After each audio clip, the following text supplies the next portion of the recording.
el tema de la puesta a tierra en plantas fotovoltaicas. Recuerden que estas plantas de grado de utility han tomado mucha fuerza en los años recientes acá en Latinoamérica, y de hecho pues existen normativas particulares para diseñar este tipo de puesta a tierra. No podemos seguir usando los mismos criterios que usábamos o que usamos pues para otro tipo de instalaciones, como por ejemplo subestaciones, plantas de generación. ¿Ok? Hay unos criterios pues que sí aplican de la IEEE 80 y IEEE 81, pero esta normativa que es específica para el diseño de puesta a tierra en planta fotovoltaica, que es la IEEE 2778, que apenas tiene 3 años, viene a cerrar todo el tema que involucra pues puesta a tierra en extensiones bastante amplias, ¿ok? Estamos hablando de muchas hectáreas. Una planta solar normalmente tiene alrededor de 2 hectáreas por megavatio. Entonces las extensiones de terreno son bastante amplias. Los criterios que aplican pues tienen que aterrizarse, y eso es lo que vamos a estar viendo hoy. Vamos a ver cómo resolver el problema o el reto que involucra diseñar este tipo de sistemas.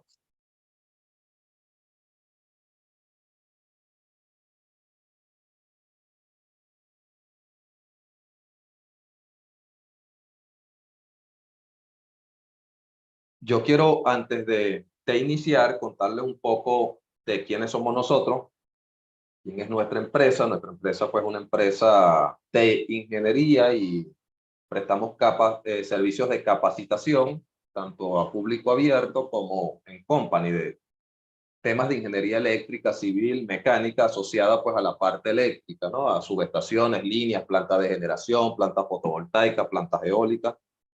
¿Ok? Somos especialistas en todo ese tema. Tenemos varios canales, ¿ok? En esos canales o redes sociales y página web, la página web electroenergyic.com, que les comparto por acá en el chat, van a poder ver todos los servicios que prestamos, ¿ok? Y quiénes pues son nuestros clientes, quiénes han sido nuestros clientes y todos los servicios que prestamos. De hecho, ustedes pueden descargar nuestro brochure, ¿ok? De todos esos servicios. Y también, acá pues en servicio, nosotros tenemos pues un blog de diferentes temas de interés en el diseño pues de sistemas eléctricos, ¿ok? Entonces ahí van a conseguir mucha información gratuita de alta calidad. Documentos pues que están dirigidos a guías de diseño de diferentes sistemas eléctricos, como subestaciones, líneas, plantas de fotovoltaica, etcétera. Y acá en la academia online pueden ver, ¿ok? El tema de los cursos que nosotros ofrecemos. En especialidad de los cursos son todos los cursos que dictamos abierto al público. Si ustedes entran en esta página van a ver pues que tenemos un curso completo de subestaciones eléctricas de la A a la Z, ¿ok? O sea, es un curso para diseñar subestaciones eléctricas donde tocamos todos los temas involucrados en el diseño de una subestación eléctrica. Y lo interesante de este curso es que está enfocado a la ingeniería. Es decir, no es un curso pues teórico, sino es un curso enfocado a cómo desarrollar los documentos y planos involucrados en la ingeniería de una subestación eléctrica, especificar equipos, etcétera. ¿Ok? Vean que ese curso tiene 10 módulos. Ese curso tiene 10 módulos. Vean que tiene un módulo de estudios básicos de flujo de potencia y cortocircuito, plano de implantación de la subestación, lo que es el layout, la selección de los equipos que conforman la subestación, el dimensionamiento de barra, cálculo de soporte de equipo, todo el tema estructural, la coordinación de aislamiento, protecciones, el tema de las fundaciones, que es el tema civil involucrado en una subestación, la automatización de subestaciones, y lo que sería pues el primer módulo de ese curso, que es de la ingeniería de subestación eléctrica, toda la documentación que se debe generar. Como otro tema tenemos pues lo que es la suite de PLCK Tower Pole, que es para diseño de líneas de transmisión. ¿Ok? Donde tenemos pues diferentes cursos, ¿ok? Para diseñar líneas de transmisión y distribución con este software tan potente. Los sistemas de puesta a tierra que entra dentro de, o está enmarcado dentro de este webinar o clase que vamos a ver el día de hoy de fotovoltaica. Ahí tenemos desde diseño de subestaciones, planta fotovoltaica, mediciones, etcétera. Todo lo relacionado a la puesta a tierra. ¿Ok? Y también tenemos cursos de estimación de costos de subestaciones y líneas de transmisión. Próximamente vamos a sacar uno de estimación de costo para plantas fotovoltaicas. Y calidad de energía, que tenemos 2 módulos. Está bastante interesante para el tema de industrial en media y baja tensión. ¿Ok? Eso es lo que nosotros ofrecemos allí. En cursos in company, pues son cursos hechos a la medida que le hemos brindado a diferentes empresas y utilities a nivel mundial. ¿Ok? Simplemente si usted quiere un curso a su medida, usted por acá lo puede solicitar. Y también tenemos cursos gratuitos. Acá en la sección de cursos gratuitos, usted tiene varias opciones de cursos pues que tenemos allí gratuitos. ¿Ok? Tenemos también pues la sección de webinar, que son los webinars que hemos dictado con información amplia. Y la información de próximos cursos en esta pestaña. ¿Ok? Acá en próximo curso, en esta parte pues vamos a tener publicado ya el curso de puesta a tierra de plantas fotovoltaicas que forma parte pues de la clase de hoy, ¿no? La clase de hoy es una clase bien completa y yo sé que le van a sacar mucho provecho a esa clase. ¿Ok? Eso es la página web. En nuestro canal de YouTube, ustedes van a tener mayor cantidad de información porque nosotros constantemente estamos subiendo información. Se llama Cursos Electroenergy en YouTube. Este es nuestro canal. Ya somos más de 6.000 personas en ese canal y tienen una cantidad de información enfocada siempre a la parte de diseño, de ingeniería, ¿ok? Formación gratuita y de calidad. Hay desde diseño de subestaciones hasta diseño de línea de transmisión, todos los tópicos que se tocan pues en la ingeniería de los diseños de estos sistemas, diseño de puesta a tierra con diferentes software. Ahí hay información pues valiosa, ¿no? Para los profesionales involucrados en diseño de línea de transmisión y distribución. Hay muchísima información allí. ¿Ok? Mucho software que usamos en diseño de ingeniería y mucha información pues de mucha calidad. Ese link se los voy a dejar por allí para que vayan al canal y pues puedan suscribirse los que no están suscritos. ¿Ok? Y básicamente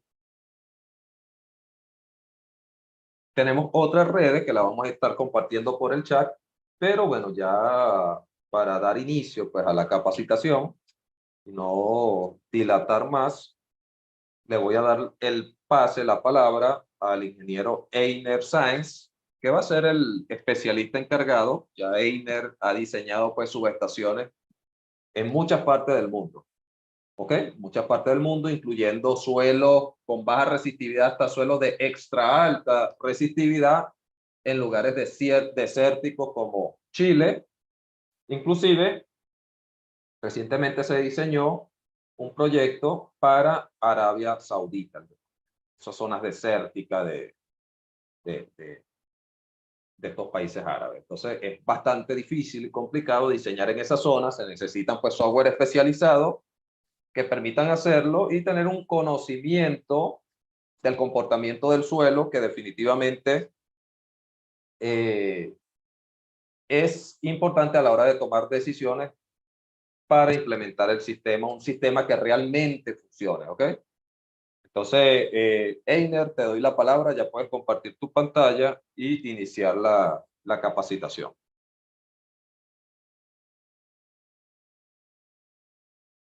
claro que vamos a empezar desde cero, desde cómo, qué criterio empezar a utilizar las mallas de puesta a tierra hasta un diseño avanzado, desde dónde se inicia.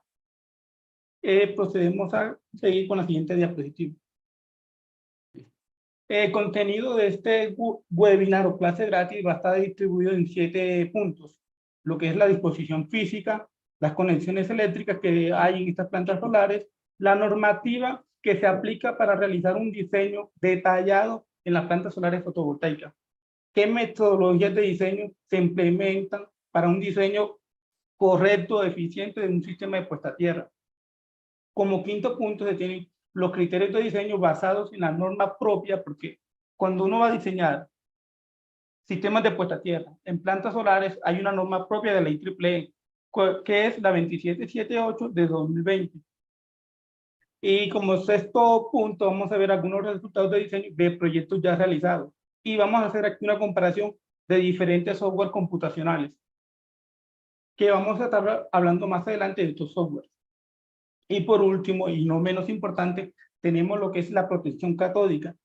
¿Por qué? Porque como estas plantas están hechas en un lugares amplios, de grandes extensiones de terreno, pueden haber lugares donde la corrosión es muy alta. Y si uno no le presta atención a esto en unos años, todo el sistema de puesta a tierra puede desaparecer. Entonces nosotros también les vamos a enseñar a eso desde cero, cómo implementar un sistema capaz de estar protegido ante este tipo de problemas de corrosión. Ahora vamos a ver aquí en la parte de disposición física, básicamente nos vamos a enfocar en qué elementos o equipos conforman una planta solar fotovoltaica. Y para eso, primero que todo, uno debe ver proyectos ya realizados. Actualmente, aquí podemos ver un proyecto ya realizado en Estados Unidos que se llama State Line Forum. Para entrar y mostrar más en detalle, vamos a verlos en el software en Google Earth.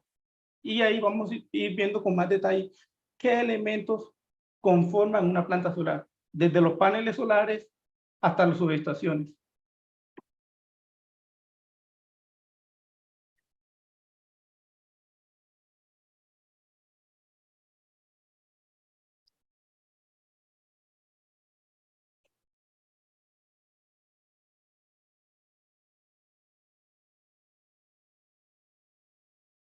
Bueno, aquí podemos ver una planta solar ya hecha que nos puede facilitar entender cómo funciona y cómo diseñar un sistema de puesta a tierra. Aquí podemos ver en esta parte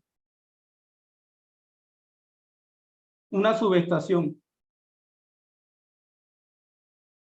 eléctrica. Esta es una subestación que va a transportar toda la energía que se está produciendo en esta planta fotovoltaica. Listo.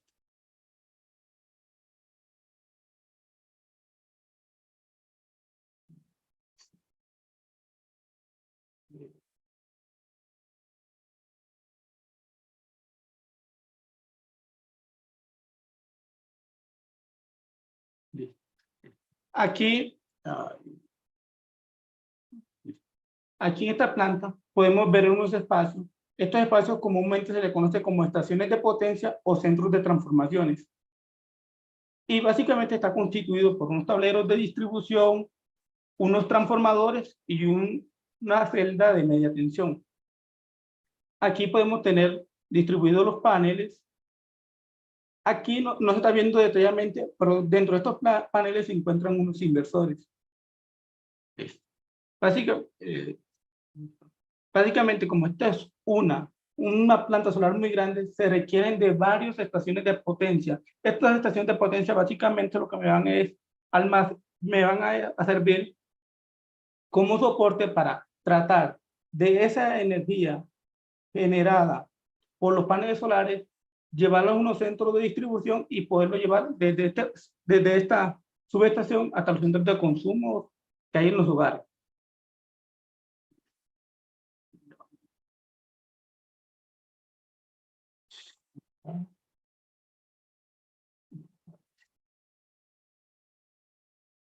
Aquí es un centro de transformación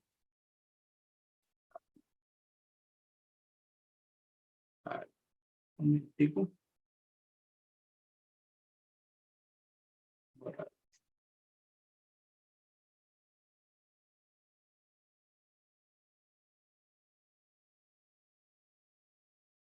Sí, para sí. Aquí podemos ver, bueno, básicamente una planta de distribución, una planta solar está conformada por unos módulos solares, unos inversores y unos centros de transformación. Y de estos centros de transformación van a unas celdas de media tensión o switchgear. Y de estos switchgear van, dependiendo del tamaño de las plantas solares, pueden ir a una subestación de potencia o directamente se puede integrar a una red. Todo eso va a depender de cuánta potencia hay en la planta solar. Aquí podemos ver unos líneas de unas plantas solares fotovoltaicas, pero no lo vamos a centrar mucho en detalle en esto porque la idea de esta clase es enfatizar en los criterios de diseño de plantas solares fotovoltaicas. Ahora vamos a ver las conexiones eléctricas que hay en un sistema de plantas solares fotovoltaicas. Como mencioné anteriormente, está conformado por paneles solares que estos a su vez tienen una configuraciones, pueden ser serie o paralelo. ¿Y de qué va a depender eso? De la capacidad de mi planta. Unos inversores, esta parte que se ve aquí,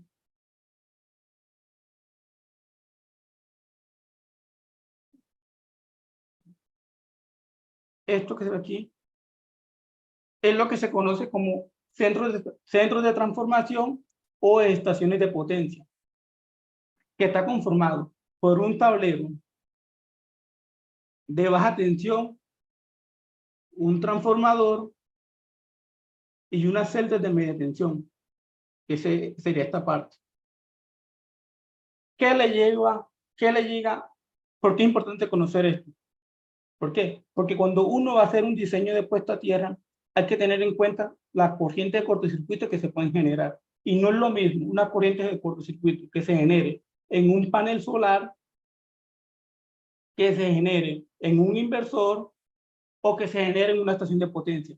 Ya que la corriente de cortocircuito se puede generar en un panel solar es muy pequeña, que básicamente es de 10 a 12 amperios, de 10 a 12 amperios, datos básicos que da un panel solar dependiendo de cualquier fabricante.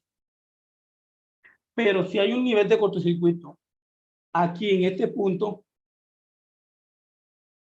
habría una mayor corriente de cortocircuito, porque ahí serían todos la corriente de cortocircuito que me generarían toda una cadena de módulos solares que se conocen string. String es string básicamente es una configuración serie de varios paneles conectados, de varios paneles. Hasta uno cuando va a diseñar una planta solar, uno tiene que tener en cuenta cuántas cadenas, cuántos paneles en serie debe colocar. Y esto como sé yo cuántos colocar. Y eso me lo dice el inversor, porque el inversor para funcionar, ellos me dicen, funciono garantizando una tensión entre 800 a 1200 voltios, que es lo normal en unas plantas solares fotovoltaicas. Entonces yo conecto los paneles en serie necesarios que me garanticen un voltaje entre 800 y 1200 voltios. Si yo conecto paneles en serie que no estén entre ese rango, mi inversor no va a estar funcionando, por lo tanto no estoy generando energía. Aquí podemos ver un diseño básico de un inversor al cual están llegando 25 conexiones en paralelo de string. Un string está conformado por 29 paneles en serie. Toda esa configuración de serie paralelo para lograr una potencia aproximada de 185 kilovatios, que es lo mínimo no, que es la potencia de este inversor en el ejemplo. Listo. Pero aquí, un punto importante. Si llega a haber una falla en un centro de transformación, una corriente ahí, vamos a ver un aporte de corriente cortocircuito de tanto los inversores de todos los inversores y una parte de la red. Si vemos, si hay una falla en los paneles solamente, la corriente de cortocircuito que van ahí es la que va a producir ese panel, que normalmente esos de 10 a 12 amperios que lo dan, son datos de cualquier fabricante. Y si hay una falla arriba de los centros de transformación, va a haber aporte de la red como de todos los inversores.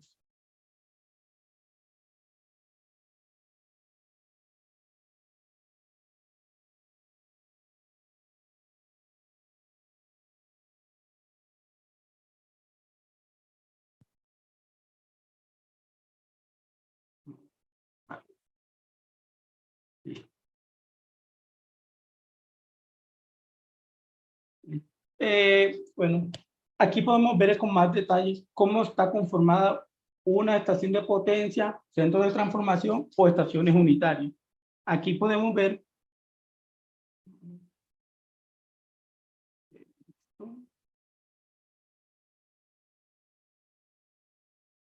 un tablero de baja tensión,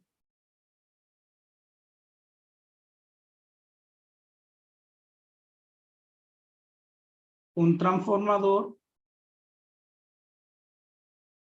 y la celda de media tensión, que es lo mismo que tenemos en esta parte derecha, sino que esta es una vista ya de un equipo ya real y esto es como una vista esquemática de cómo es este elemento.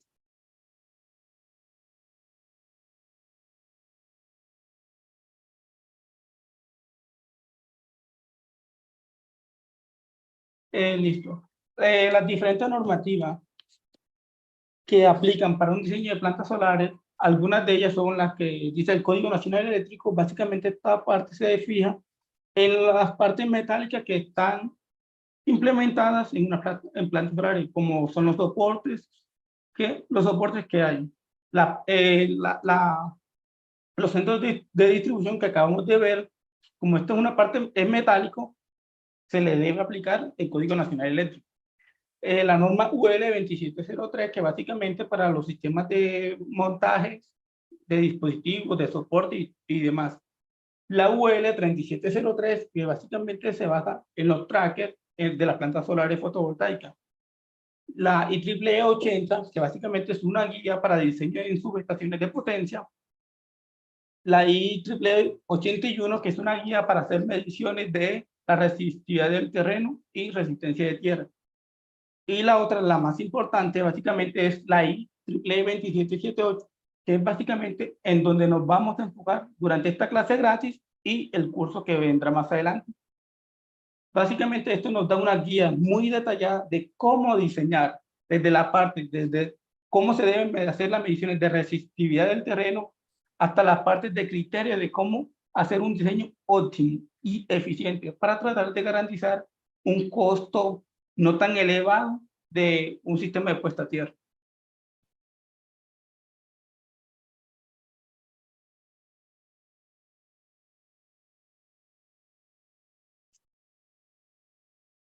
Metodologías de diseño. Cuando uno va a diseñar un sistema de puesta a tierra, llámese sistema de subestaciones de potencia, sistemas de líneas de transmisión, redes de distribución, en industria, siempre hay dos métodos. Plantas solares, el sistema, siempre van a haber dos métodos. El método de elementos finitos, o FEN, o los métodos de la IEEE 80. Básicamente, el método de los elementos finitos se basa en un método para cualquier tipo de geometría que tenga el sistema a proteger, sistemas simétricos o asimétricos. Y normalmente una planta solar es asimétrica, tiene una configuración asimétrica. Y el método de la IEEE 80 básicamente se basa en unas configuraciones ya predilectas que aparecen en la IEEE. ¿Cuáles son esas configuraciones predilectas? Son una subestación cuadrada, rectangulares y en L. Y en la vida real, una planta solar no tiene esta configuración y por ende, el método de la IEEE 80 está vetado prácticamente. Este método prácticamente está vetado en el diseño de puestas a tierra en plantas solares, como dije anteriormente. ¿Por qué? Porque ese método básicamente se enfoca en unas configuraciones predilectas que aparecen en el anexo B de la IEEE 80, que son sistemas cuadrados, rectangulares y en L. Y normalmente una planta solar no tiene ninguna de estas configuraciones y por lo tanto se debe aplicar entonces el método de elementos finitos. Y este método de elementos finitos básicamente son los que es el método con el que trabajan los softwares especializados como el Simetri, el ETAP, el CEDEX, el XGSLab. Aquí, este curso básicamente nos vamos a enfocar en dos software para hacer estos diseños y simulaciones, que va a ser el Simetri y el CEDEX. No nos vamos a enfocar en el método de la IEEE 80 porque eso no va a lugar en este curso. Si de pronto hubiera o hay una planta cuadrada, no creo que lo haya, pero si lo llega a ver, ahí sí se podría aplicar el método de la IEEE 80. Pero lo mejor es trabajar con el método de elementos finitos.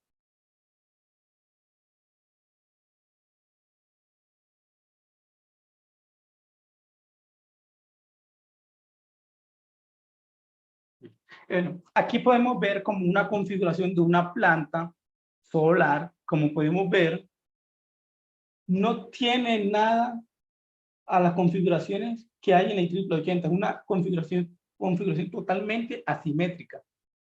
No tiene forma cuadrada, no tiene forma rectangular, ni forma de L. Por lo tanto, uno debe utilizar el método de la elemento finito. Y eso básicamente lo hacen, son los softwares especializados como el Simetri, el ETAP, el CEDEX y el XGSLab. Básicamente, como lo dije anteriormente, nos vamos a enfocar en dos. Y el ETAP también lo vamos a enfocar, pero para la parte de estudios de cortocircuito. Porque el estudio de cortocircuito es necesario para el diseño correcto de un sistema de puesta a tierra para este tipo de plantas. Como podemos ver, esta planta, una pequeña planta que puede contar con 4 estaciones de potencia, que son las siguientes.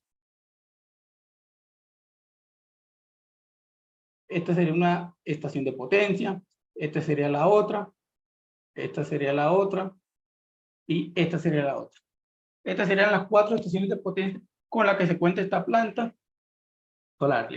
Entonces, vamos, primera criterio que uno debería tener en cuenta en el diseño de puesta a tierra es seleccionar un conductor adecuado que me soporte que la corriente que vaya a circular por ahí ante una eventualidad de falla no me funda este conductor. Y básicamente eso se establece en la sección 11.3 de la IEEE 80. Actualmente los software comerciales lo calculan automáticamente, pero a veces hay unos clientes cuando les piden a realizar un diseño que les dicen que dejen eso plasmado en las memorias de cálculo. Entonces, nosotros utilizamos un, un software gratuito que tiene un fabricante de un software de sistemas de puesta a tierra. Y vamos a mostrar como un ejemplo de cómo, ingresando los datos, él nos dice qué sección transversal mínimo utilizar. Bueno, le vamos a escribir aquí.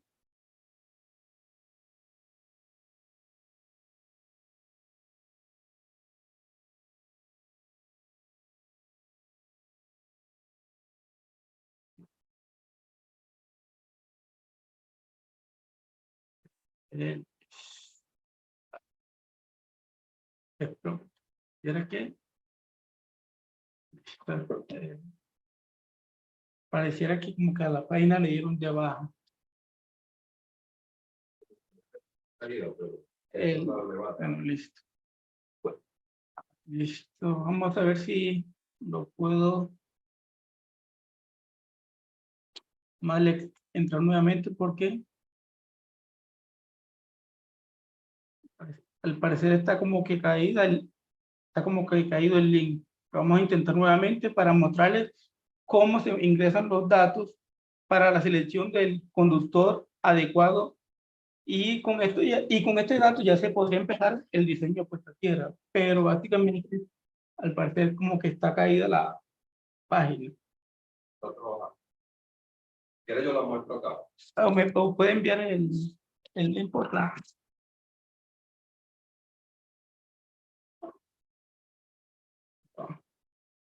Vamos a ver si de pronto con otro navegador me funciona.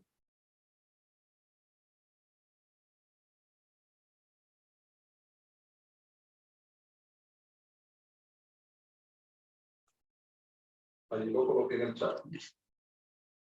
Aquí el ingeniero... Ah, listo, ahora sí. Bueno, este es el software que nosotros utilizamos para hacer el dimensionamiento del conductor que se necesita para el diseño de puesta a tierra. Básicamente nos va a hacer una serie de preguntas y de acuerdo a los datos que nosotros le ingresemos, él nos va a decir aquí abajo cuál es la sección mínima del conductor que se requiere. Primero que todo vamos a seleccionar el material del conductor, que básicamente es cobre comercial con un 97% de conductividad. La corriente de cortocircuito, que esto básicamente se obtiene de un estudio de circuito previo, y este dato básicamente nos lo dan a nosotros. En el caso de que no se lo den o no lo den, se debe realizar un estudio de cortocircuito basado en la información de los equipos que se van a montar en esa planta solar, desde paneles solares, inversores, centros de transformación y información de la red, desde el punto de conexión a donde se van a conectar. Esa información, ya con esa información se hace un modelamiento en etapa y simulamos eso, y la corriente de cortocircuito que nos da ahí, que la ingresamos a este software. Vamos a asumir en este caso una corriente de 5 kiloamperios. Una duración de máximo de falla de 1 segundo para la selección, de 1 segundo solamente para la selección del conductor, porque si es para en temas de seguridad se recomienda 0.5, y ese de 0.5 en el curso se va a explicar en más detalle por qué 0.5. Aquí vamos a asumir 1 segundo por tema de seguridad. La temperatura ambiente del sistema, de donde se va a implementar, vamos a colocarle aquí 30. La frecuencia en la que se está trabajando, normalmente en Sudamérica se trabaja, o Latinoamérica, 60 Hz. Aquí vamos a trabajar con una corriente máxima de 250, porque le aplicamos un factor de protección del cobre, porque no podemos dejar llegar a una temperatura de 1000 grados Celsius, porque de pronto el cobre llega a una falla y el cobre se nos puede fundir, y luego el cobre fundido y uno sin saber, porque eso va a estar enterrado. Entonces le ponemos en 1084, que por norma tiene la fusión del cobre, le aplicamos un factor de 4. ¿Por qué de 4?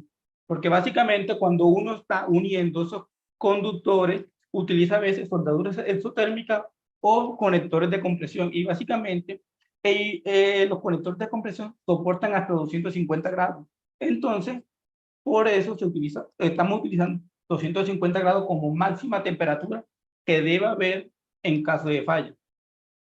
El factor de decremento prácticamente que le colocamos computado, que él automáticamente lo computarice de acuerdo al XR.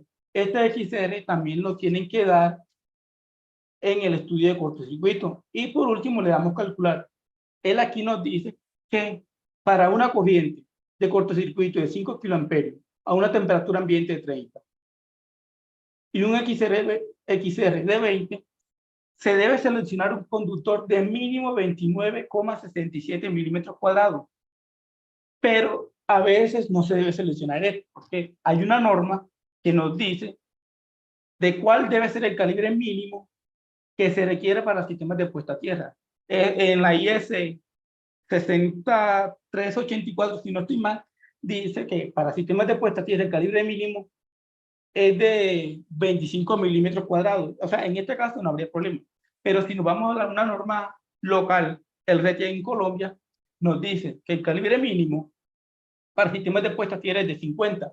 O sea que yo no debería escoger un calibre, por ejemplo, de 30, porque me dice que con 30 estaría, el conductor sería ideal, pero es que la norma local me está diciendo que debe ir mínimo 50 milímetros cuadrados. Entonces, yo me debo ir por el calibre mínimo que me diga la norma, siempre y cuando ese calibre mínimo que me dice la norma es superior al calibre mínimo que requiero yo para soportar una falla.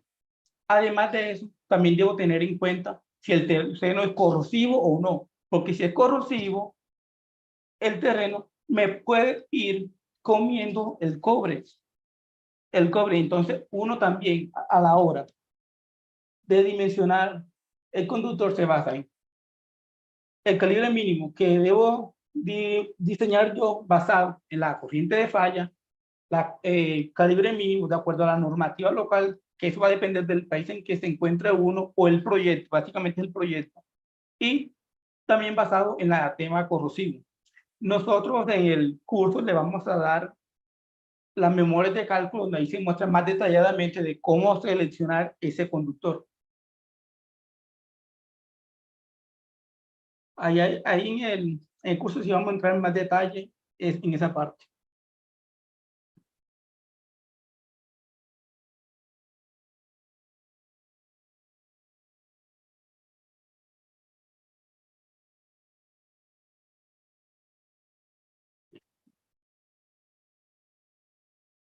Bueno, aquí podemos ver como los soportes que obviamente van a soportar los paneles solares. O sea, es como la primera etapa constructiva que hay en un diseño de planta solar.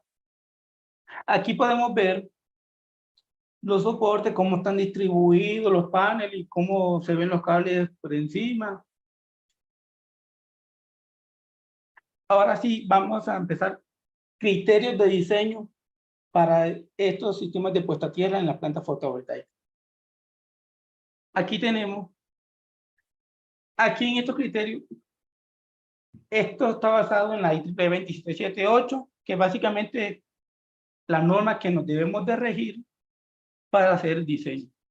Básicamente nos está diciendo aquí, uno, que si tenemos conductores, si esos soportes que están aquí son conductor eléctricamente continuo, se pueden usar, pueden hacer parte del diseño de puesta a tierra, cosa que no me lo permite la IEEE 80 y que esta norma me lo está permitiendo.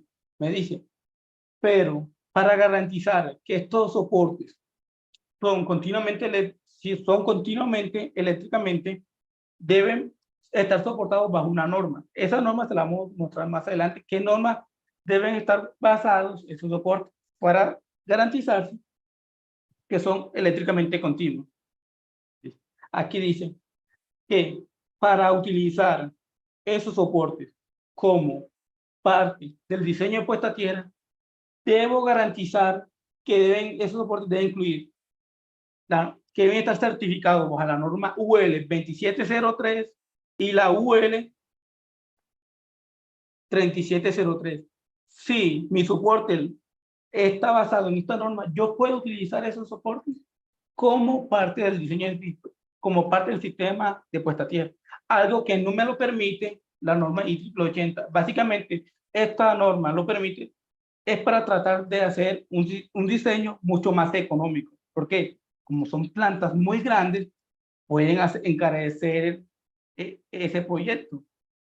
Entonces, una medida que utiliza esta norma para bajar precios es esa, considerando esos soportes como parte del sistema de puesta a tierra. Y aquí dice otra parte muy importante aquí abajo.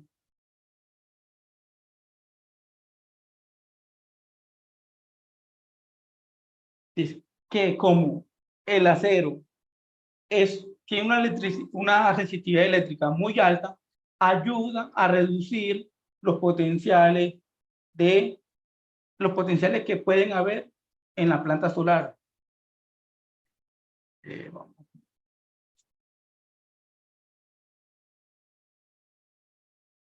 Y otra parte importante es que nos dice, si en el país donde estamos aplica el Código Nacional Eléctrico, debemos debemos equipotencializar toda la parte metálica. Toda la parte metálica que se encuentra en una planta solar fotovoltaica.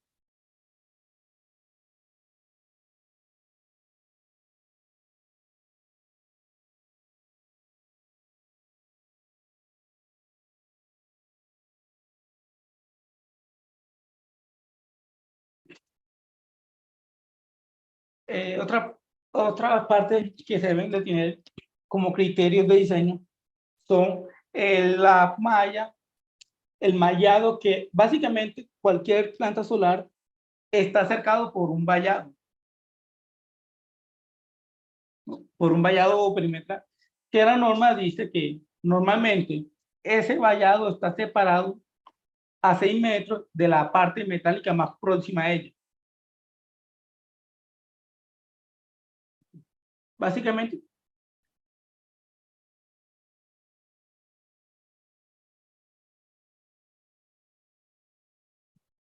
ese vallado normalmente va a estar a 6 metros de la parte metálica más próxima de la planta solar fotovoltaica.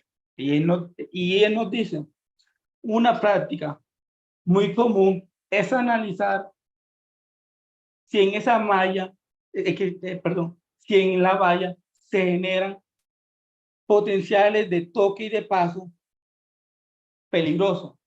¿Por qué es importante eso? Porque si en ese punto hay potenciales de paso y toque peligrosos, se requieren hacer un diseño de puesta a tierra paralelo a la valla. Sin embargo, si los potenciales de toque y de paso no son peligrosos en ese punto, no se requiere hacer un diseño de tierra paralelo a las vallas. Porque básicamente los potenciales de toque y paso en esas partes pueden ser tolerables por el cuerpo humano.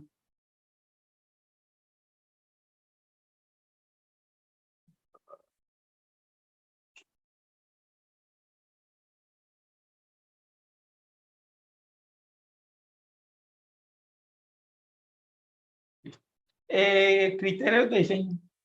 Uno de los criterios de diseño, quizás muy importante, es el de la resistividad del suelo, porque básicamente con esto es que se debe iniciar a realizar el diseño. ¿Sí? Y la eficiencia del diseño va a depender mucho de los datos de resistividad del suelo. Y por eso se requieren que esos datos sean bien medidos. Y por eso la norma IEEE 27778 nos da unas recomendaciones para lograr obtener unos datos muy precisos y así hacer un diseño óptimo. ¿Sí? Uno de los puntos que nos da es la norma es realizar mediciones cortas. Y estas mediciones cortas deben de ir desde 0.5 hasta 30 metros. Hasta 30 metros. Y también nos está diciendo que si esas mediciones de 0.5 hasta 30 metros, los datos de resistencia o resistividad de medida varían mucho, entonces tenemos que hacer la medición hasta 75 metros. Esto en base a los puntos cortos que llama la norma. Y entonces la norma nos dice, también hay que hacer los puntos cortos en varios puntos, pero ¿a cada cuántos puntos? Porque si nos vamos a la IEEE 81 nos dice, hay que realizar puntos de mediciones de suelo en puntos, pero no nos dice en cuántos, ni nos da como un criterio de ver a cada cuántos metros. Esta norma sí nos dice que a cada 500 metros a la redonda, por lo menos debo realizar esas mediciones de resistividad del suelo. ¿Cómo así?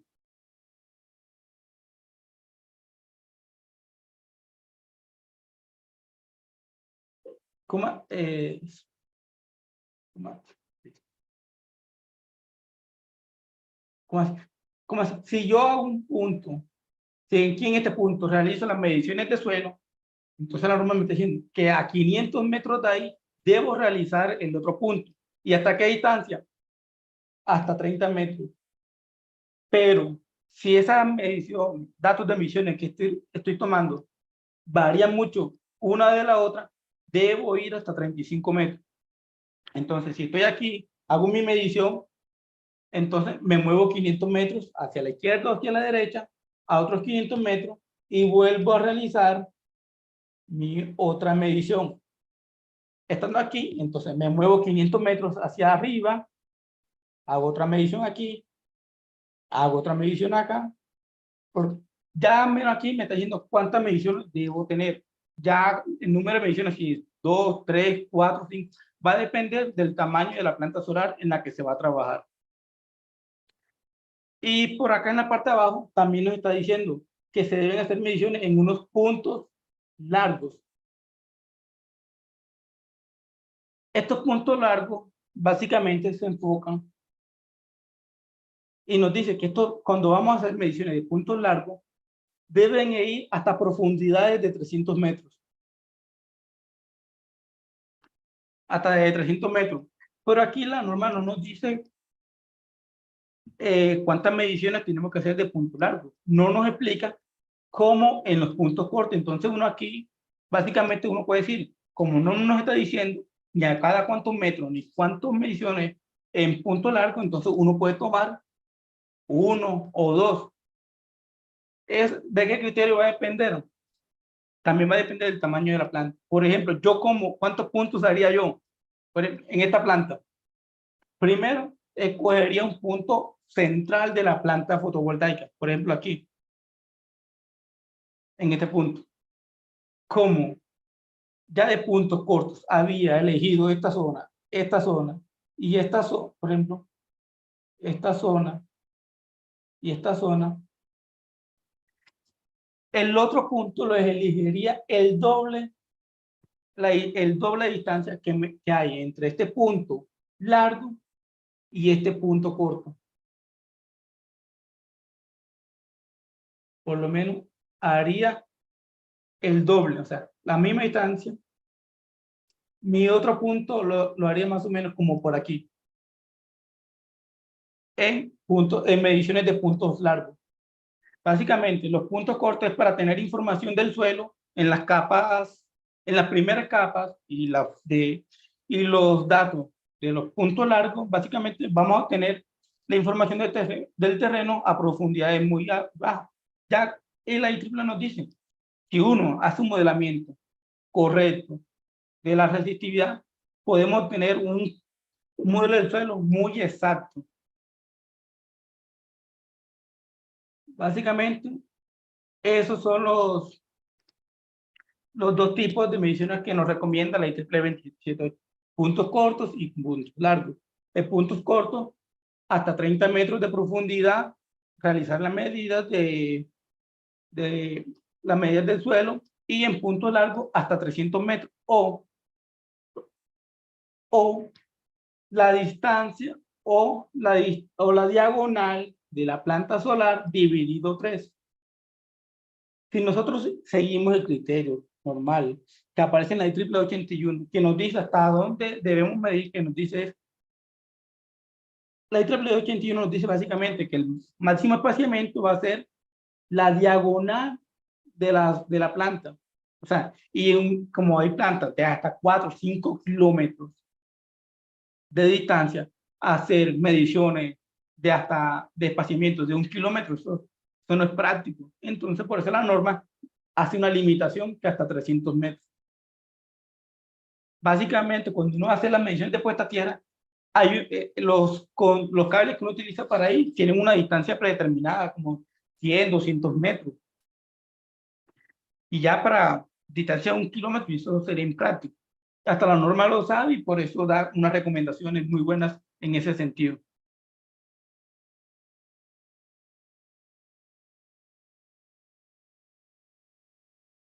Listo. Para el desarrollo de modelo de suelo, entonces uno dice, bueno, estoy realizando la medición en un punto, pero en ese punto, ¿qué mediciones debo tomar yo para hacer esa correcta medición? Entonces la norma dice que hay que hacerlo en varios puntos, en varias direcciones. Entonces uno dice, en varias direcciones, no en una, porque si lo hago en una sola, tengo que creer en los datos que yo tome. Pero las buenas prácticas, basadas en toda la historia de las mediciones de resistencia del suelo, recomiendan 3 direcciones. Una sentido norte-sur, la otra sentido oriente-occidente y la otra en diagonal, de suroccidente a nororiente. Se recomiendan 3. ¿Por qué se recomiendan las 3? Ya les explico con más detalle. Básicamente, cuando uno hace una medición, una resistividad del suelo, hay 3 opciones de modelo de suelo. Que el modelo sea ascendente, quiere decir que a medida que nos vamos que nos vamos profundizando más, el suelo se vuelve más, la resistividad del suelo es mayor. Descendente es descendente. Vamos a explicar con más detalle. Básicamente, cuando uno realiza un modelo de suelo, pueden haber 3 opciones. Un modelo ascendente, descendente o uniforme. En este modelo ascendente, básicamente es cuando las capas de profundidad baja tienen una resistividad mayor que las capas superiores. El modelo de suelo descendente es cuando las capas más profundas tienen una resistividad menor. Y las capas uniformes. Básicamente es muy difícil encontrar un suelo que se comporte uniformemente. Entonces, ¿por qué se recomiendan las 3? Porque si yo hago mi primera medición y ese modelo me dice que es ascendente, entonces, digamos, le creo. Pero si luego hago otra medición en otra dirección y me dice que quedó descendente, entonces yo digo, quedó en el limbo. ¿A cuál de las 2 mediciones le creo? ¿A la ascendente o a la descendente? Ahí, por eso se requiere una tercera medición, que es la que nos va a dar el desempate en la medición. Porque ya, si en esta tercera medición me dice, la primera me dio ascendente, la segunda me dio descendente. Ya la tercera me va a decir, me va a sacar de duda cuál es el modelo real de ese suelo. Si la tercera dirección me da que es ascendente, entonces mi modelo es ascendente y los datos que me dieron que el modelo era descendente, los debo sacar de ahí, no los debo tener en cuenta porque me va a hacer dar información errónea y por ende me puede dañar el diseño de sistemas de puesta a tierra. Nosotros acá en Electroenergy tenemos un Excel donde nos descartan esos valores, donde nos descarta valores que están muy lejos del promedio. Y básicamente ya nos está dando los valores más reales posibles de ese suelo. Ese se lo vamos a obsequiar a las personas que adquieran el curso. También se le van a dar las memorias de cálculo que se utilizan normalmente en este diseño, el cual les puede servir a ustedes como guía para realizar futuros diseños, para tener en cuenta para hacer revisiones de proyectos, etcétera, de pronto hábitos que les puedan funcionar a ustedes.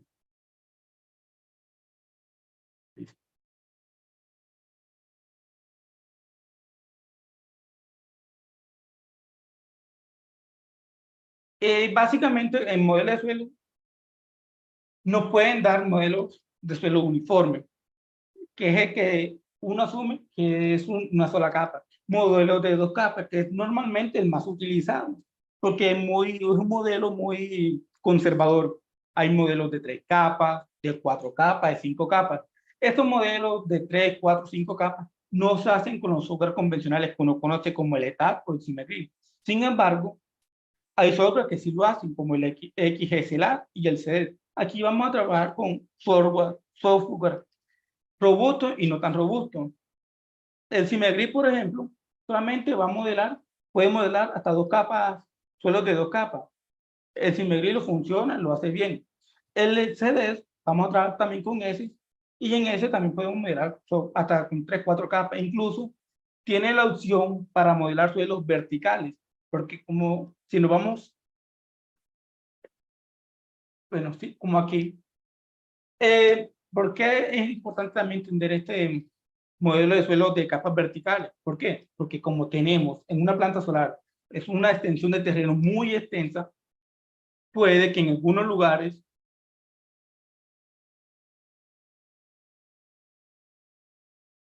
puede, digamos, por ejemplo, puede que en esta partecita me da un modelo de suelo diferente y en esta otra parte un modelo de suelo diferente.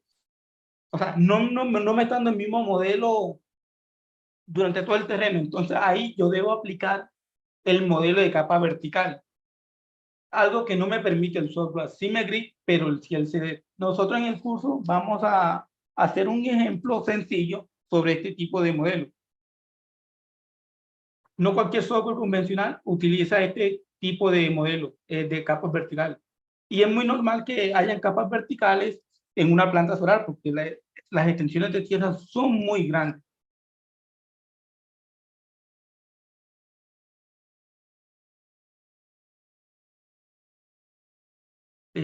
Aquí la IEEE 778 nos dice que con 2 capas de suelo pueden ser buenas, pero ellos recomiendan software que maneje hasta 3 capas de suelo.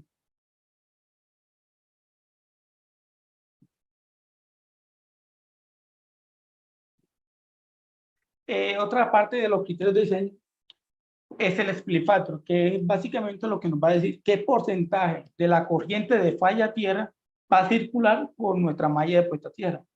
Básicamente la norma nos dice, puede que no lo consideremos.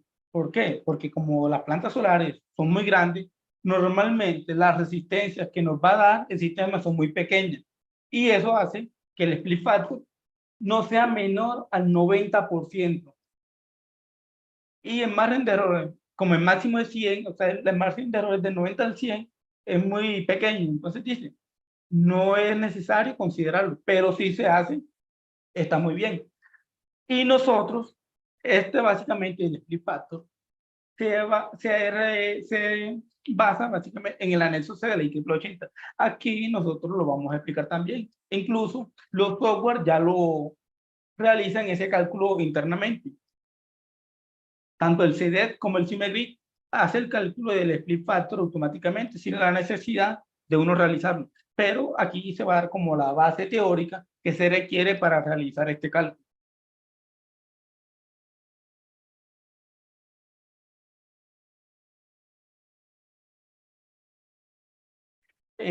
Ahora vamos a ver la parte del análisis el análisis en las locaciones de falla.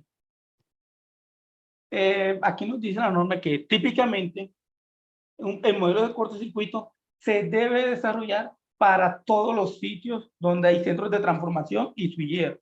Él recomienda, cuando están haciendo el modelamiento, que me digan cuál es el cortocircuito en cada centro de transformación o estaciones de potencia y switchgear de la planta solar para poder hacer un modelamiento adecuado. ¿Por qué? Como se dijo anteriormente, no es lo mismo una falla en un centro de transformación que en un panel, porque la falla que va a haber en un panel va a ser muchísimo menos que la que va a haber en un centro de transformación. Entonces esto nos dice algo, que cuando uno está haciendo el diseño de malla de tierra, los centros de transformación deben de tener una malla de tierra mucho más robusta que en los paneles solares. Todos esos criterios se van a profundizar mucho en el curso.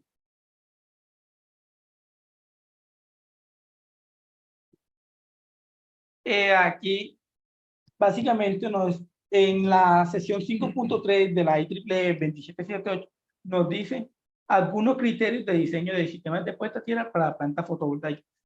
Nos dice que básicamente esto está hecho para optimizar y reducir costos.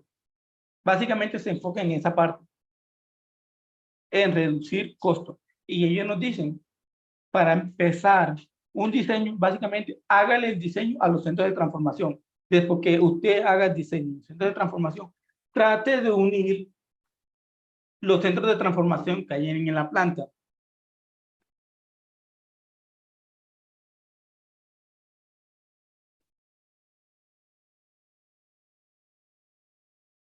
Este recuadro que estamos viendo aquí es lo que se conoce como centros de transformación o estaciones de potencia. Entonces la norma nos dice, empecemos realizando el diseño en estos puntos. Cuando ya hagamos el diseño entre estos puntos, tenemos que tratar de enlazar esos centros de transformación con los demás centros de transformación. Unirlos entre sí. Y así seguir durante toda dentro de toda la planta fotovoltaica, unirlas. Y también la otra idea de esta es que tratar de hacer el sistema de mayor de puesta a tierra que pasen cerca de los inversores. ¿Por qué? Porque los inversores se tienen que aterrizar a tierra. Y por aquí estamos viendo en color rojo lo que se conoce como el vallado. El vallado siempre es metálico. Y normalmente, cuando uno diseña un sistema de plantas solares fotovoltaicos, las normativas locales dicen que todo elemento metálico se debe aterrizar a tierra. Entonces, uno también debe aterrizar a tierra esos vallados por cualquier punto. Aquí podemos ver una subestación de potencia normalmente convencional como la conocemos actualmente. A esta subestación de potencia se le aplica la IEEE 80. Aquí aplica la IEEE 80. Y en esta parte de acá, que ya es en la planta solar, aplica la IEEE 2778. Y como en todo, estas dos plantas se tienen que equipotencializar, se tienen que unir. Básicamente eso a veces se utilizan para unir estos dos sistemas de puesta a tierra, se utilizan unas barras equipotenciales. ¿Por qué se utilizan estas barras equipotenciales? Porque cuando vayan a hacer una medición en la estación de potencia, ellos deben de cumplir una resistencia.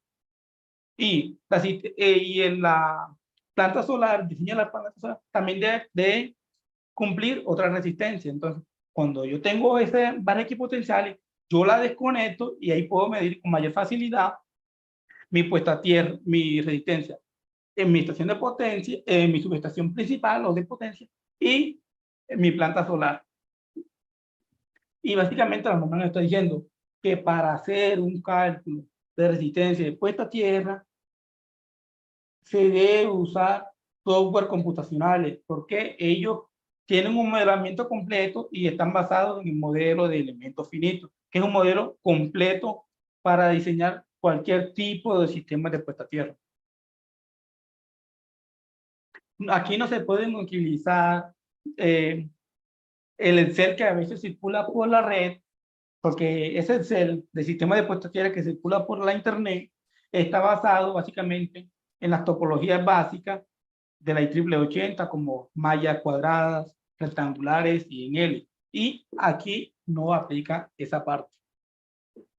Básicamente, básicamente es empezar con un diseño de puesta a tierra en los centros de transformación. Luego tratar de unir esos centros de transformación.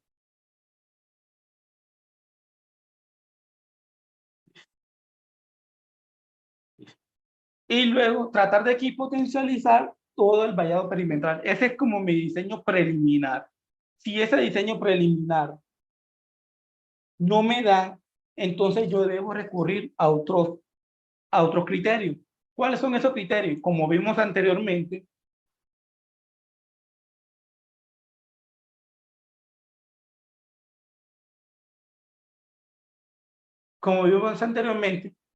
que si los soportes están cumpliendo la 2703, la UL 2703 y 3703, me garantizan que son eléctricamente continuos. Entonces yo debo simular esos soportes como el sistema de puesta a tierra, en el caso de que mi diseño preliminar no me dé. Entonces yo puedo simular estos soportes que están aquí.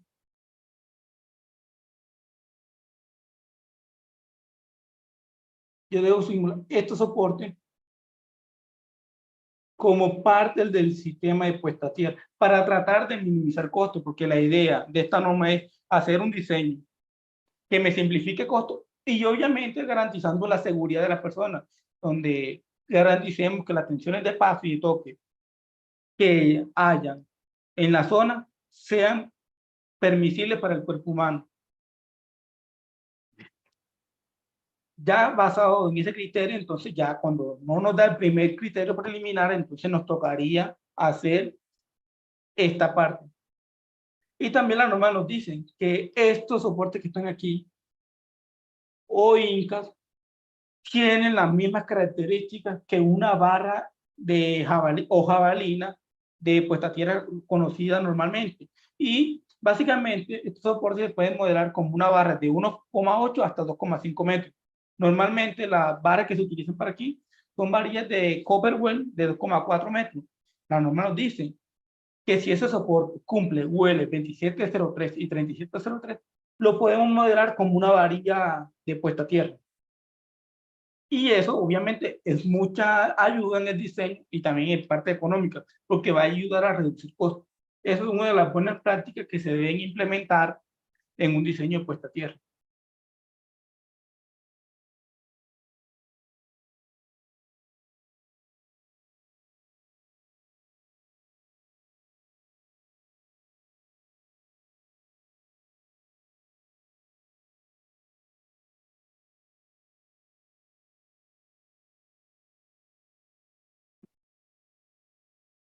Listo.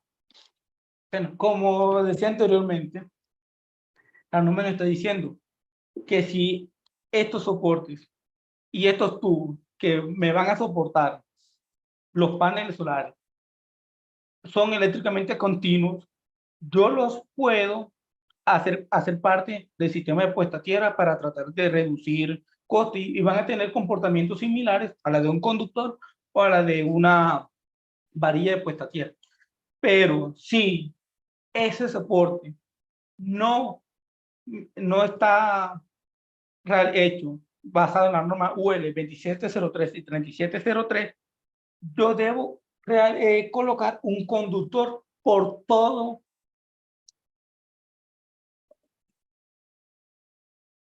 Debo colocar un conductor que pase por todo por toda esa parte, esa sección del soporte, un conductor de cobre. O sea, y un proyecto que hay muchas mesas de soporte encarecerían el proyecto. Por lo general, cualquier fabricante de este soporte ya nos está garantizando este tipo de normativa. Pero si no lo garantiza, esto es un dato que hay que preguntar al inicio del proyecto, preguntarle al cliente, cliente, los soportes que van a utilizar ustedes cumplen la UL 2703, 2703 y 3703. Si él les dice que sí, entonces nosotros lo podemos modelar en caso de que nuestro diseño preliminar no cumpla criterios de seguridad y resistencia de puesta a tierra. Si lo llega a cumplir, no es necesario. No es necesario hacer este modelamiento, porque este es un modelamiento que quita tiempo, porque hay que ser muy detallado y esto quita bastante tiempo. Yo básicamente me demoré casi 5 o 6 horas para modelar las incas. Las incas son estas barras. Estas barras. Casi 5 horas para modelar estas incas y estos tubos rectangulares que para soportar. O sea, 5 horas en un proyecto básicamente de 10 megas. Imagínense para modelar estas incas y estos tubos como parte del sistema, si la planta es, digamos, de 100 megas, o sea, eso les va a quitar mucho tiempo. Básicamente, primero es preguntar si esos soportes cumplen 2703. Si no lo cumplen, obligatoriamente por aquí hay que tirar un cable de cobre, desnudo o cubierto, que para garantizar equipotencialidad en este punto. ¿Por qué? Porque es un elemento metálico.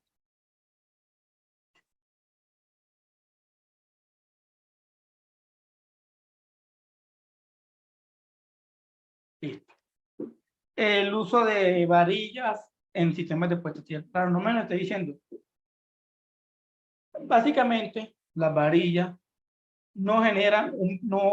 hacen un beneficio grande a las plantas solares, porque como es un terreno grande, normalmente las resistencias van a ser muy pequeñas, pero sin embargo, sí sirven bastante para tratar de reducir los voltajes de toque que se puedan presentar en la zona.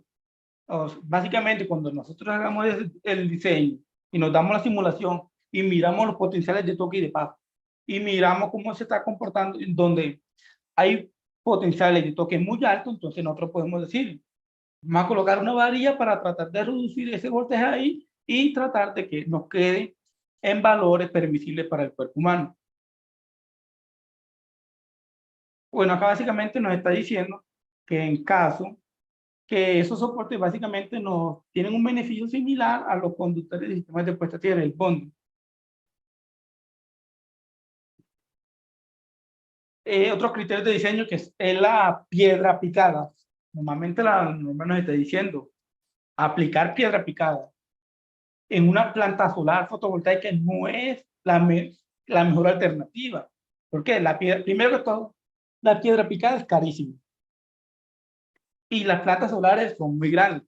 Y llenar una planta solar de piedra picada ya está encareciendo el proyecto. Y una de las ideas es tratar de minimizar costos y garantizar seguridad en el sistema de puesta a tierra, logrando que todo dé acuerdo a la norma. O sea, una opción no es piedra picada. ¿Dónde se puede utilizar piedra picada? En los centros de transformación o su guía.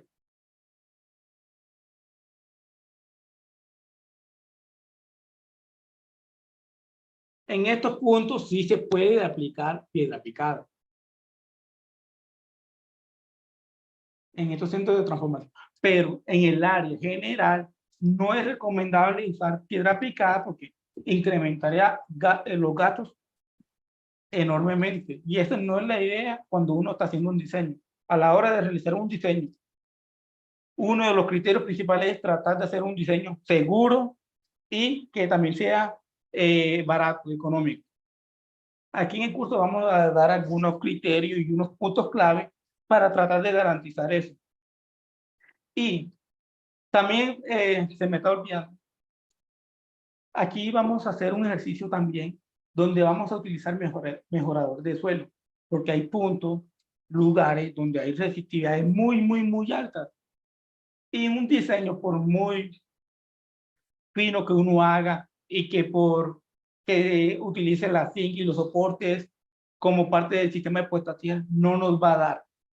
No nos va a dar. Entonces, la única opción que hay ahí que hacer ahí es utilizar mejorador de suelo. Nosotros vamos a hacer un ejemplo práctico de un proyecto real que hicimos para Chile, que nos tocó utilizar mejorador de suelo. Nosotros vamos a implementar esta parte con ustedes en el curso y vamos a validar esa parte con dos software, con el software del fabricante del mejorador de suelo y de un software convencional como Simmergrid o CEDES. Ya en el curso se hablará con más detalle sobre qué software utilizar para hacer esa comparación y verificar que los datos sí sean coherentes a lo que nos da el fabricante. Porque el fabricante nos puede decir, no, eso sí cumple. Pero yo ¿por qué le voy a creer al fabricante? Una manera de creerle es haciéndolo en un software totalmente diferente y si me da un valor parecido, ahí sí, ya le digo, fabricante, usted tiene la razón, entonces me voy a ciegar con eso.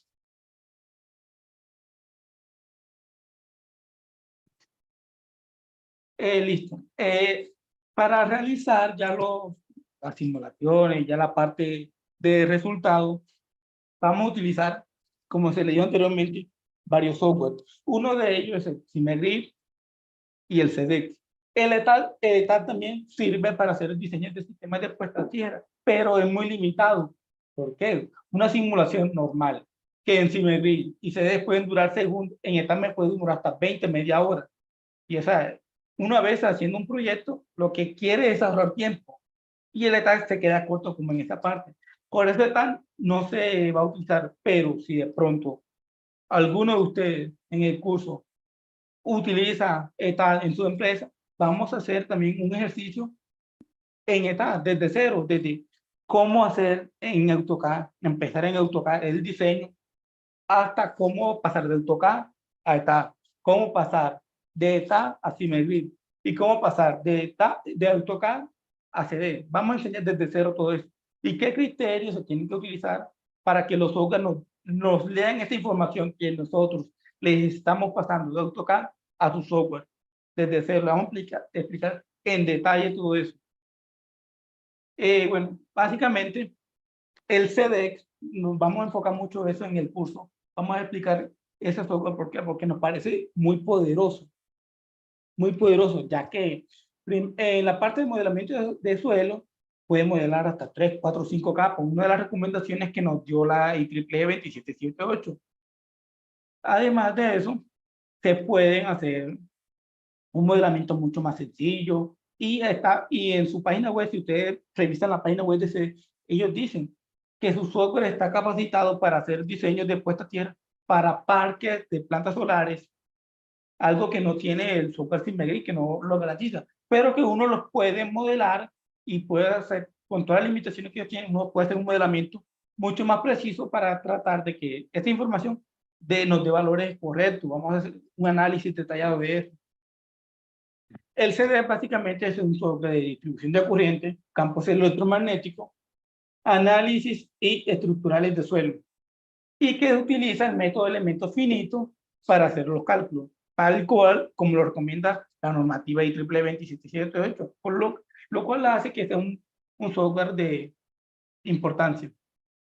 Y además es un software que se utiliza para hacer modelamiento en suelos de estructura compleja, o sea, estructuras asimétricas, rocosas, todo eso.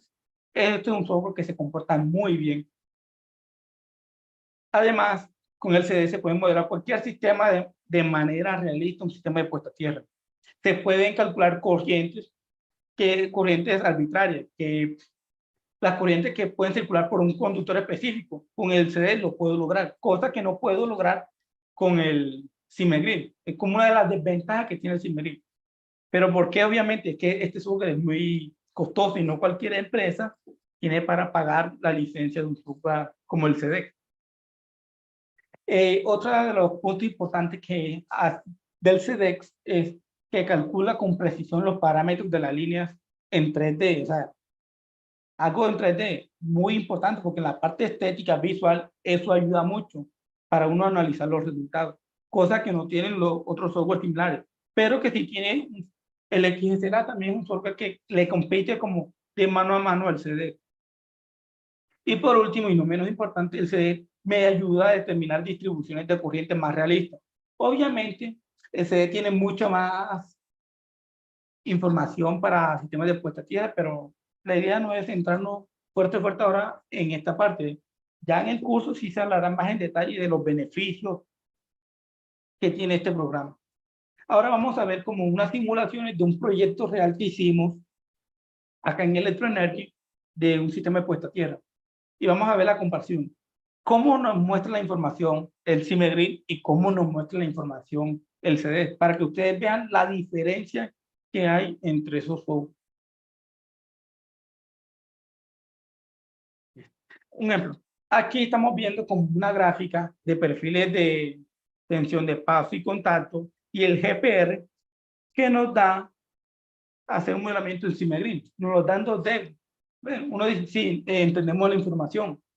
Tenemos la información, sí. Pero si nosotros lo comparamos a cómo nos da el CD, hay una comparación muy grande. Uno dice, la diferencia es grande. Por ejemplo, aquí el CD nos está diciendo, aquí, mire, la corriente por este punto tiene esta dirección y es de tanto, como lo podemos observar en esta partecita. Y si yo quiero verlo en forma de contorno, de colorcito, el CD nos puede dar una información como más detallada y aquí nos hace como una leyenda, nos dice el rango de tensiones que va a haber por zona, algo que si uno se mira en detalle en el Simegrid no es tan específico. Pero ¿qué ventaja tiene el Simegrid? Pues el Simegrid, si yo quiero analizar mis tensiones, mis perfiles de tensión y paso en un punto específico, yo lo puedo hacer. Es una de las ventajas que tiene el Simegrid, además que el costo es mucho más accesible. Ambos focos son buenos si uno utiliza los criterios adecuados. Si se utilizan criterios adecuados, cualquier software de puesta a tierra puede servir. Aquí podemos ver el modelamiento, uno en 3D y 2D con CD. Básicamente, listo, bueno, aquí podemos ver como los potenciales del GPR que se presenten en ese diseño basado con el software CD. Nos muestra como, con más claridad cómo se está comportando ese GPR en todo el área. Y por este lado tenemos cómo se comporta el potencial de toque en el área, ¿no? Y aquí podemos ver con más claridad por qué. Aquí le podemos prestar atención a esta partecita, a esta parte. Ah,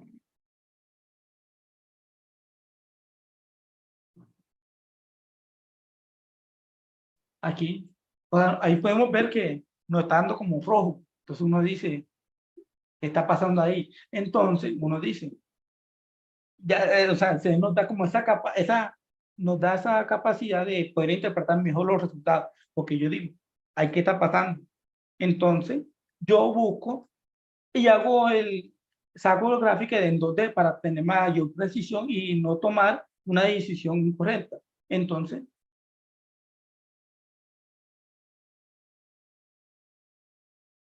yo aquí comparo. Hago una comparación entre este punto. Me está diciendo, cuidado que este punto, cuidado, este punto está en rojito, diciendo, está altico. Pero entonces, si yo me voy a la vista en 2D, me dice que este punto está por fuera, esta partecita, esta área que vamos.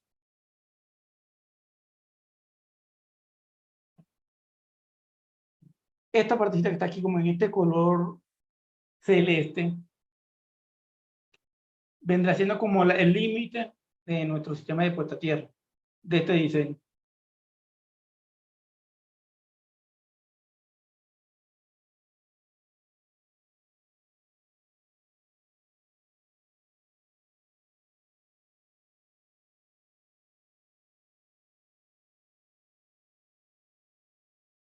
Bueno, nos dicen, este es nuestro diseño en planta vista en planta.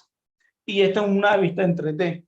Aquí nos dice, en esta vista en 3D nos está diciendo, cuidado con este punto, que está dando unos potenciales muy altos.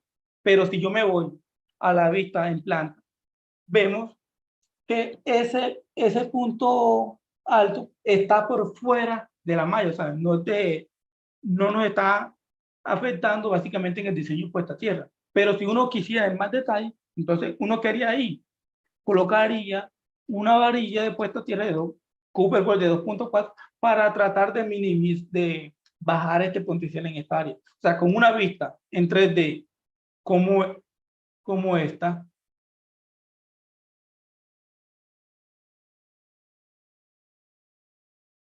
y una vista en 2D como esta, puedo analizar con mejor detalle esa información, porque ya me voy con exactitud en qué punto es donde se me están generando unos potenciales de toque de pase altos y tratar de buscar qué alternativa usar para tratar de bajar esos niveles. Y una de las alternativas que normalmente se utiliza para bajar esos potenciales de toque de paso es colocar varillas Cooper Well. Para,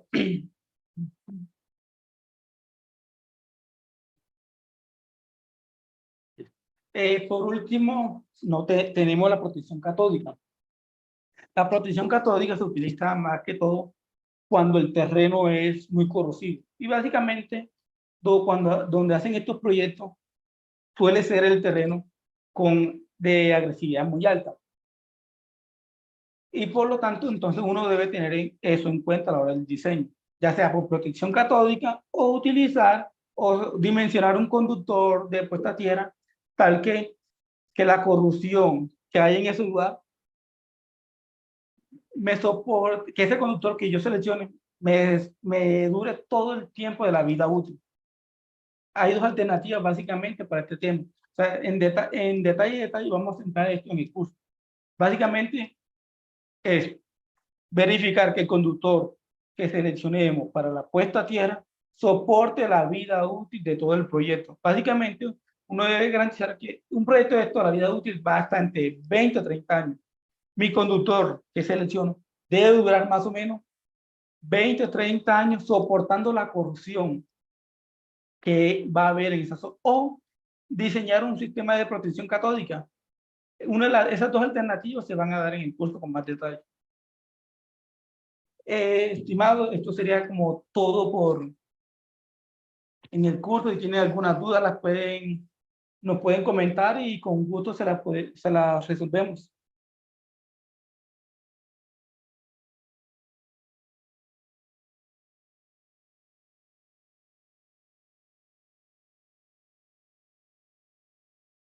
Vamos a dar hoja.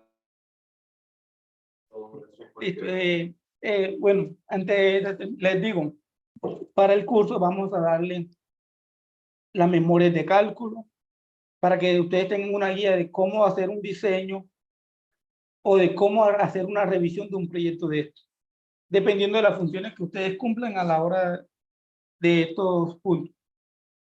Vamos a dar también el Excel que nosotros utilizamos para descartar valores en las mediciones de resistividad, porque si los valores de resistividad me están dando muy dispersos, muy alejados, tenemos un Excel que nos dice, ese dato está como muy incoherente con los datos medidos en las otras direcciones. Ese también se lo vamos a darle acceso a esa parte. Y demás plantillas que se necesiten para realizar un diseño óptimo de puesta a tierra en planta fotovoltaica.